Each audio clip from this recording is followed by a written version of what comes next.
மனசுல எதையும் வச்சுக்க வேண்டாம். இந்த வீடு நல்லா இருக்கணும், உங்க தொழில் மேல வரணும், சம்மந்தி நல்லபடியா இருக்கணும்னு தான் நான் கோயில் குளம் விரதம்னு அலைஞ்சேன். ஆனா சம்மந்தி மனசுல ஒரு தப்பான எண்ணம் வந்ததுக்கு அப்புறம் நான் இங்க இருக்கிறது முறை இல்ல. விஜயாவுக்கு தெரிஞ்ச இடம் சொந்தக்காரங்க வீடு இருக்கு, நான் அங்க போய்க்கிறேன். அம்மா வந்ததும் நீங்க அவங்க கூட சந்தோஷமா இருங்க. என்ன ஆண்டி இப்படி பேசுறீங்க? இப்பதான் நீ எல்லாமே சொன்ன. அவங்க பண்ணது தப்பு. அது பிடிக்காம தான் அவங்க மூஞ்சிலே முழிக்க மாட்டேன்னு சொல்லிட்டு சுஜாதாவை டிஸ்சார்ஜ் பண்ணி கூட்டிட்டு வர சொன்னேன். இப்ப நீங்க இப்படி பேசினா எப்படி? அவங்க பண்ண தப்புக்கு நீங்க ஏன்டி வெளியில போனோம்?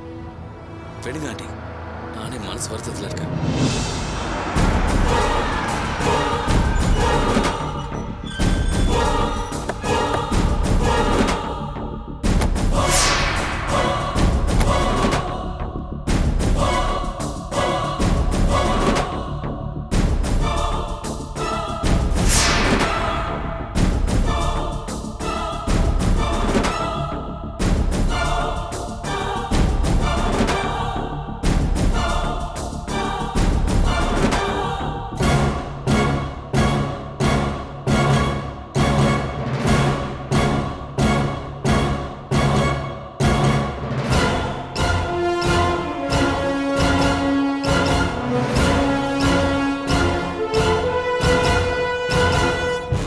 எதுக்கு அத்தை தயங்கி நின்னுட்டு இருக்கீங்க? இது உங்க வீடு, உள்ள போங்க.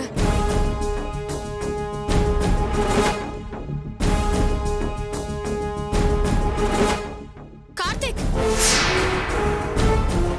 என்ன கார்த்திக் இது? அத்தை ஹாஸ்பிடல்ல இருந்து வராங்க, என்ன ஏதுன்னு கூட கேட்க மாட்டேங்கிறீங்க, வாங்கமான்னு கூட சொல்ல மாட்டேங்கிறீங்க. அதான் இது உங்க வீடு, உங்க சொத்துன்னு சொல்லி அழைச்சிட்டு வந்துட்டல, இதுல நான் என்ன அப்ரூவல் தரது? கார்த்திக், என்ன ஆச்சு உனக்கு? அக்கா பண்ணது தப்புதான், இல்லன்னு சொல்லல. ஆனா அதுக்கு பின்னாடி என்ன நடந்ததுன்னு கேட்க மாட்டியா? அத்தனை லட்சம் ரூபாய் மிஷினை அக்கா எதுக்கு வம்பா எரிக்கணும்? அவங்க மனசுல ஏன் அப்படி ஒரு எண்ணம் இருந்துச்சுன்னு கொஞ்சம் யோசிச்சு பாரு கார்த்திக். எல்லாம் நம்ம உறவுக்கார பையனை சேர்க்காததுனால வந்த பிரச்சனை. நீ சுரேஷ வேலைக்கு வச்சதுனால அவன் போய் அங்க ஊர்ல சொல்லி அது தப்பாய் போச்சு. அதுக்கும் மேல கோவில் கும்பாபிஷேகத்துக்கு எப்பவும் அக்கா பேரை போட்டு போஸ்டர் அடிக்கிறவங்க இந்த வாட்டி ஓம் பேரையும் சுஜாதா பேரையும் போட்டுட்டாங்க. கேட்டதுக்கு உங்களுக்கு தான் எந்த பவரும் இல்லையே, கார்த்திக் தானே எல்லாத்தையும் பாத்துக்கிறாரு, நம்ம உறவுக்கார பையனை கூட அவர் தானே வேண்டான்னு சொன்னாருன்னு சொன்னாங்க. அக்காவுக்கு தான் மரியாதை போயிடுச்சுங்கிற ஒரு எண்ணம். அது எல்லாத்துக்கும் மேல கொண்டாங் கொடுத்தானே வேலை தொழில்னு இழுத்து நாளைக்கு அது ஒரு பேச்சுன்னு வந்தா தப்பாயிடுமேன்னு அன்னைக்கு ஒரு பதட்டத்துல பண்ண காரியம் அது. அதுக்காக நீ இப்படியே இவ்வளவு தூரத்துக்கு போதும்.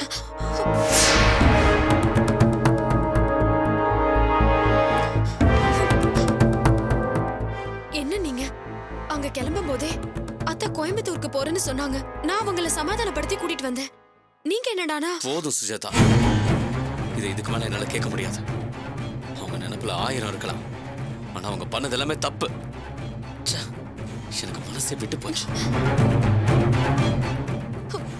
கார்த்திக், நான் சொல்றத முழுசா கேளு. யாரோட விளக்கமும் தேவையில்லை, எல்லாமே முடிஞ்சு போச்சு. எங்க அம்மா நல்லவங்க, அவங்க எதையுமே யோசிக்காம செய்ய மாட்டாங்க. அவங்க செய்யற ஒவ்வொரு விஷயத்துக்கு பின்னாடி ஒரு நல்லது இருக்கும்னு நான் நினைச்சேன். ஆனா அது எல்லாமே இப்ப தப்புன்னு ப்ரூவ் ஆயிடுச்சு. இதுக்கு மேல எனக்கு சொல்றதுக்கு ஒண்ணுமே இல்லை. இவங்களெல்லாம் என் அம்மானு சொல்றதுக்கு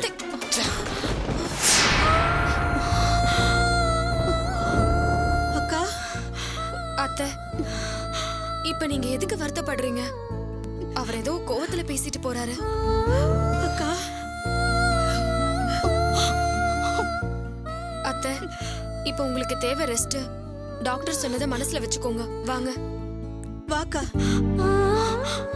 வாங்க அத்தை.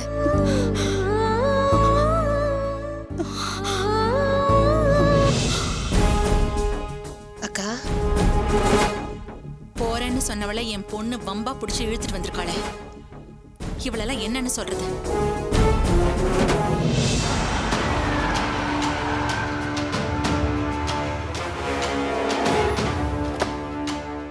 காயத்ரி, வினோதினிக்கு எப்படிமா இருக்கு?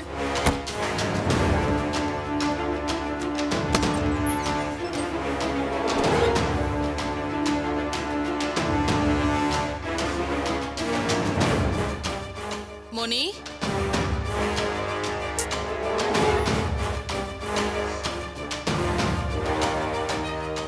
மோனி மோனி எங்க மாமா மோனிஷாவை காணோம்? நான் தான் ஸ்கூலுக்கு அனுப்பிச்சு வச்சேன். என்ன அப்படி பாக்குற? மோனி குட்டி என் பேத்திமா, நான் இதை கூட செய்ய மாட்டேனா? அது என்ன சேவை மாதிரி சொல்றீங்க? எப்பவுமே இதைத்தானே செய்றீங்க. சரிம்மா, வினோதினிக்கு எப்படி இருக்கு? எப்படி இருக்கணும்? ரொம்ப அக்கறையா கேக்குற மாதிரி நாடகம் போடாதீங்க. என்ன அப்படி பாக்குறீங்க? என்ன காயத்ரி இது? நீ இப்படி எல்லாம் பேச மாட்டியே, என்னாச்சு உனக்கு? பேசாம என்ன செய்ய சொல்றீங்க? அங்க என் தங்கச்சி என்ன நிலைமையில இருக்கான்னு தெரியுமா? ஆஹா, பத்திரகாளி இங்கதான் இருக்கிறா. என்ன பண்றதுன்னு தெரியலையே. ஒன்னா ரெண்டா எத்தனை என்ன கொல்ல வந்து இப்ப என் தங்கச்சி குழந்தைய கொன்னாச்சு. டாக்டர் என்னென்னமோ சொல்றாங்க. இனி குழந்தைய பிறக்காதுங்கிற அளவுக்கு போயிடுச்சு. இந்த பாவெல்லாம் உங்களை சும்மா விடாது.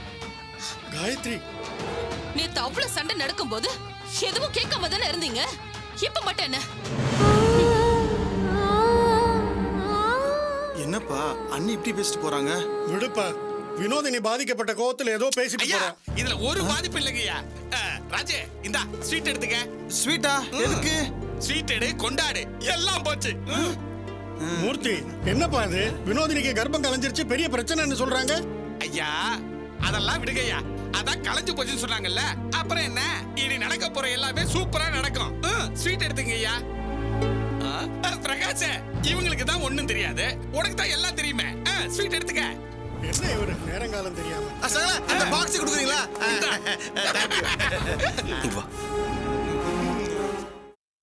பிரகாஷ், என்ன பிரகாஷ், என் சந்தோஷத்துக்கு உனக்கு பார்ட்டி கொடுக்கட்டுமா? அறிவிக்காய் உனக்கு? அங்க வினோதினி பாவம் கர்ப்பம் கலைஞ்சிருச்சுன்னு என்ன மனுஷன் நீ? என்ன மனுஷன்னா என்ன பேசுற பிரகாஷ்? குமாருக்கும் வினோவுக்கும் தப்பான உறவுல வந்த கரு கலைஞ்சிருக்குது. இது எனக்கு சந்தோஷம் தானே? அப்படியே அடிச்சுனா அடி பிரகாஷ், இப்ப நீ அடிச்சா கூட நான் ஜாலியா தான் எடுத்துக்குவேன். சுமாரியா? உனக்கு உன் பொண்டாட்டி மேல நம்பிக்கை இல்ல, என் அண்ணன் மேல நம்பிக்கை இல்ல. உனக்கு இருக்கிறது சந்தேகம், ஆனா எனக்கு அவங்க மேல நம்பிக்கை இருக்கு. இல்ல பிரகாஷ், சொல்றத கேளு. ஏதோ நீ தப்பா பார்த்த அப்படி இப்படின்னு சொல்றீங்க, அதெல்லாம் போய். இறந்தது உன் குழந்தைன்னு தெரிஞ்சா என்ன செய்வ? என் குழந்தைன்னு சொல்றான். என் அண்ணனை பத்தி எனக்கு நல்லா தெரியும். அவன் வினோதினிய தங்கச்சியா தான் பாக்குறான். இன்னும் சொல்ல போனா, நீ கொஞ்சம் கூட கேர் எடுத்துக்காம இப்படி சுத்துறதுனால அவன் தான் அண்ணனா முன்ன நின்னு எல்லாத்தையும் செஞ்சிருக்கான். இப்ப சொல்றான், அந்த குழந்தை உன் குழந்தையா இருந்து தன்னை பெத்தவனே தன்னோட சாவை கொண்டாடுறான்னு அந்த குழந்தையோட ஆத்மா நிம்மதியா இருக்குமாயா? இந்த உலகத்தை பார்க்க விடாம தான் அப்பனே நம்மோட சாவை கொண்டாடுறானே நினைக்காத. குழந்தையா இருந்தாலும் அதுக்கும் மனசுன்னு ஒண்ணு இருக்கியா? நீ கொண்டாடுறதுக்கு முன்னாடி நீ செய்யறது சரியா தப்பான்னு யோசி. எத்தனை ஜென்மம் எடுத்தாலும் எத்தனை பிறவி எடுத்தாலும் அந்த குழந்தையோட ஆத்மா உன்னை மன்னிக்காத.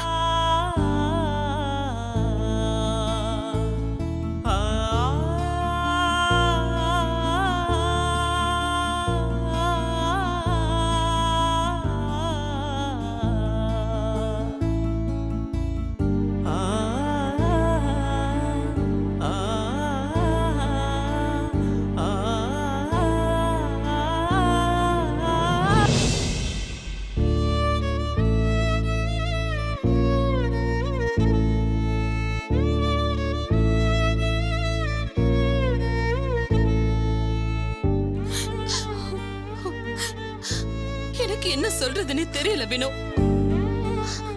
அழாதக்கா, என் தலையெழுத்து அப்படி. நான் என்ன பண்ண முடியும்? இல்லடி, இந்த குழந்தை மேல நீ எவ்வளவு பாசம் வச்சிருந்த,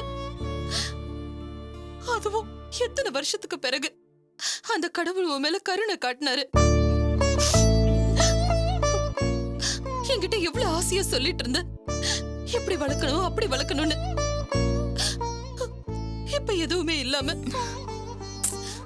அக்கா விடுக்கா, இப்ப என்ன ஆச்சுன்னு இப்படி அழுதுட்டு இருக்க?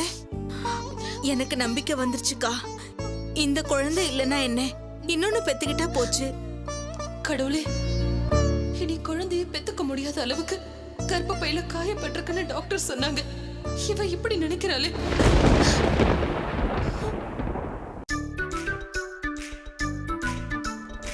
ஆஹா, பிள்ளையாரப்ப பிள்ளையாரப்பா, நான் நினைச்சத கச்சிதமா முடிச்சு வச்சுட்டேன். இந்த சனியனை கொல்லத்தான் நான் பல திட்டங்களை தீட்டினேன். ஆனா கிராஸ்ல நீ வந்து காரியத்தை சாதிச்சிட்ட. இனிமே எனக்கு கவலை இல்ல. அங்க இப்ப வினோ அழுதுகிட்டு இருப்பா. நான் நேரா அங்க போறேன். போய் முகத்துக்கு நேரா கேக்குறேன், கள்ளக்காதல் மூலமா வந்த குழந்தை போனா என்னன்னு கேக்குறேன். அப்ப அவ என்ன செய்யறான்னு நானும் பாக்குறேன். இதை ஏன் நான் மூடி மறைக்கணும்? நீயே சொல்லு பிள்ளையாரப்பா. இந்த மெடிசன் வாங்கிட்டு வந்துருங்க. வினோ, நான் கொஞ்சம் வெளியில போயிட்டு வரேன். சரிக்கா.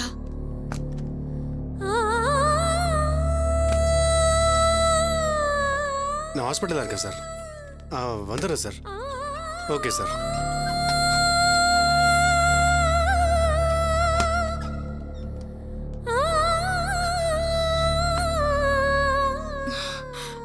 மாமா, அக்கா ரொம்ப வருத்தப்படுறாங்க மாமா.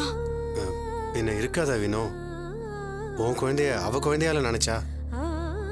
எல்லாத்துக்கும் மேல கடவுள் இப்படி சோதிக்க கூடாது. ஒரு குழந்தை போனா இன்னொன்னு பெத்துக்கலாம், தைரியமா இருக்கலாம். ஆனா எங்க இனி குழந்தைய பெத்துக்க முடியாத சூழ்நிலை டாக்டர் சொன்னதுக்கு அப்புறம் அவ அழுதுட்டா.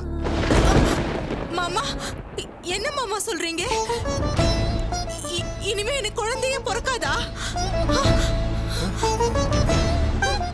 வினோ, இந்த விஷயத்தை காயத்ரி உங்கள்கிட்ட சொல்லலையா? நான் தான் வளரிட்டேனா?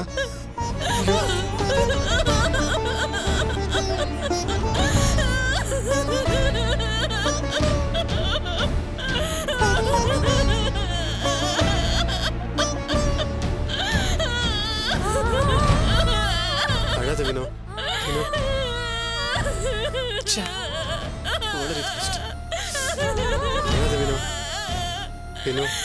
போச்சு மாமா, எல்லாமே போச்சு. எனக்கு மட்டும் ஏன் மாமா இப்படி எல்லாம் நடக்கணும்? இப்பதான் அக்கா கிட்ட சொல்லி தைரியமா இருந்தேன். என்ன நானே தேத்திக்கிட்டேன். இன்னொரு குழந்தை பொறுக்கும்னு நம்பினே.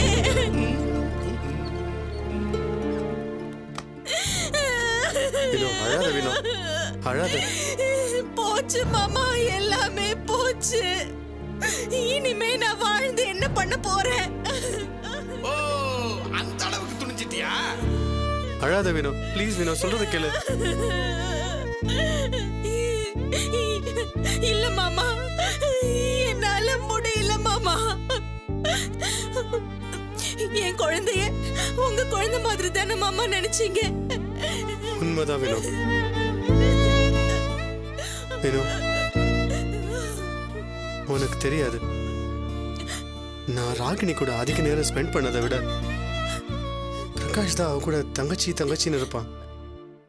எனக்கு தங்கச்சின்னு பட்டது நீதான் வினோ. என்னது இப்படி சொல்றான்? தங்கச்சிங்கிறான்?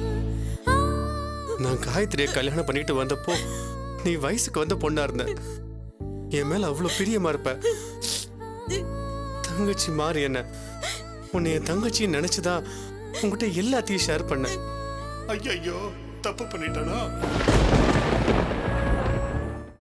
உனக்கு குழந்தை பிறக்க போதுங்கிறப்போ அது ஏன் தங்கச்சி குழந்தையா தான் நினைச்சேன். அது மேல உயிரா இருந்த. இந்த மூர்த்தி குழந்தை முகத்தை பார்த்தாச்சோ முழு மனுஷனா தப்பு தண்டா எதுவும் பண்ணாம இருப்பான்னு காத்திருந்த. உன்னை கண்டுக்காம போன போட உன்னையும் குழந்தையும் புரிஞ்சுப்பான்னு நினைச்சுதான் உனக்கு தேவையான எல்லாத்தையும் செஞ்சேன். ஆனா இப்ப குழந்தை போய் நீயும் பரிதவிச்சு கஷ்டமா இருக்கு வேணும். இதெல்லாம் உண்மையா பொய்யா? நான் தான் தப்பு பண்ணிட்டேனா? ஒண்ணுமே புரியலையே.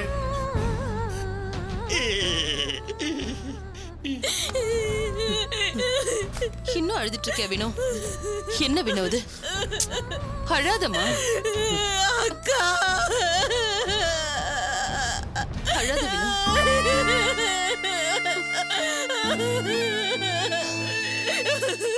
அவர் ஒரு நாள் குடிச்சிட்டு வந்த போது இந்த கரு உண்டாச்சு.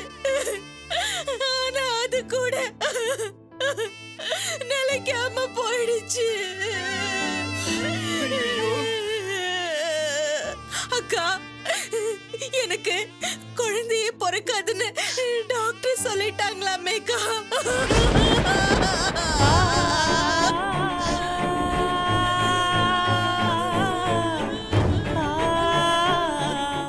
நீ சொல்லியிருப்பேன்னு நினைச்சு தெரியாம நான் பேசிட்டேன்.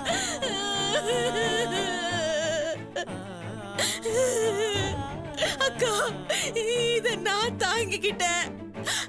ஆனா அவரு எப்படி தாங்கிக்குவாருன்னு தெரியலக்கா.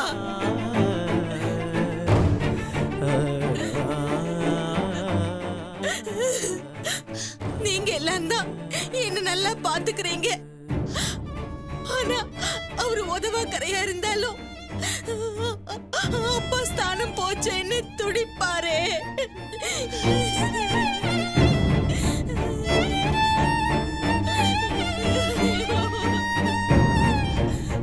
நீதான் அப்படி நினைச்சிட்டு இருக்க. நான் வரும்போது பார்த்தேன், அவர் சிரிச்சிட்டு இருக்காரு. என்னது, சிரிச்சுக்கிட்டு இருந்தாரா?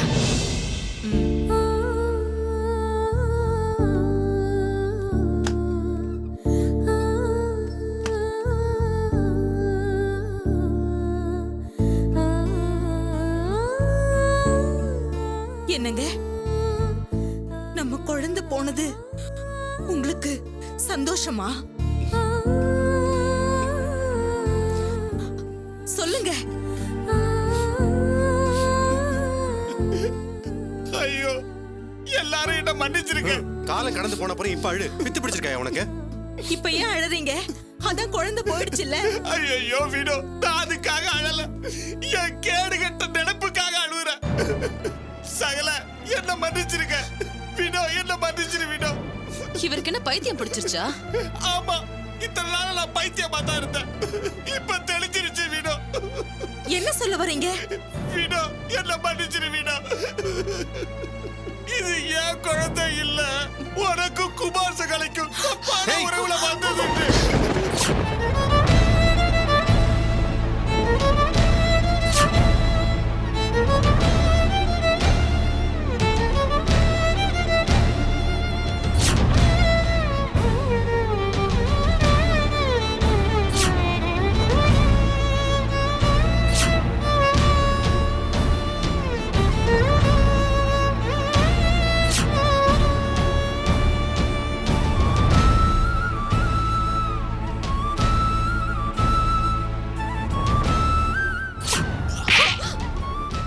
யார்கிட்ட என்ன பேசிட்டு இருக்க?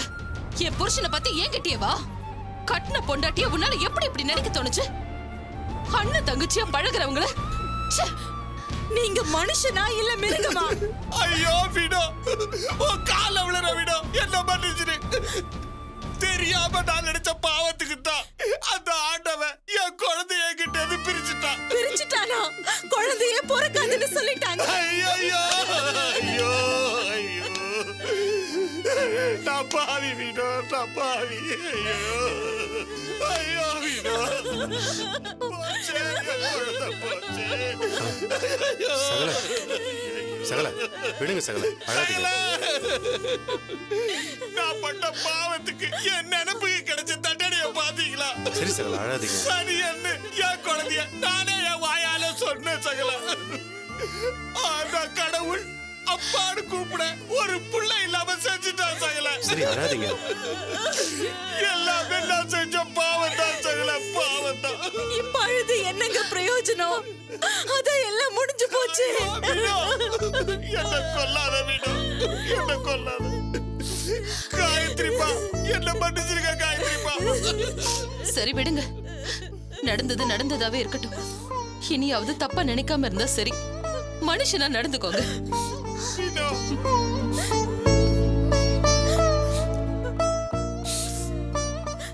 என் தப்பான எண்ணத்துக்கு காலம் முழுக்க புள்ள இல்லாத அனாதை ஆயிட்ட விடோ. கொல்லி போறது கூட ஆள் இல்லையா விடோ. எல்லாம் நான் செஞ்ச பாவம்.